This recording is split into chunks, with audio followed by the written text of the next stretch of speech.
One of the things that I found shocking as a physical therapist was realizing how different the care was for someone after a knee replacement versus someone after a C-section.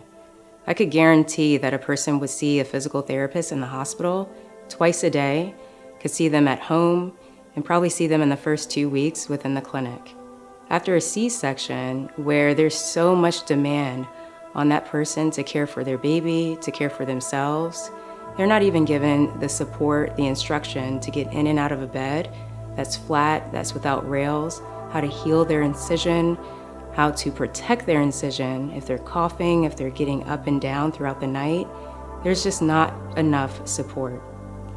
As a physical therapist, I teach occupational therapists, doulas, other physical therapists to provide this support early on in the hospital, not just after a C-section, but after any major pelvic surgery, and especially after any birth experience.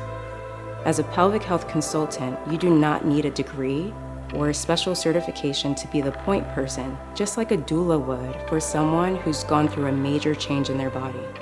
What you do need is to have guidance on how to communicate with so many members of a healthcare team and bring that hospital system outside into the community. As a pelvic health consultant, you have the skills and the knowledge to be the point of care person for anyone after any major abdominal or pelvic surgery. You can be the liaison, the go-to between them and any member on their care team. You can create a care team and a system in your own community that provides the services that we so often overlook as being important for that person. People after major abdominal surgery are often given support from an occupational or physical therapist in the hospital.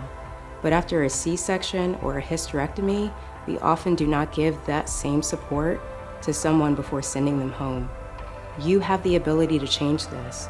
You don't need to be a provider. You need to be a voice.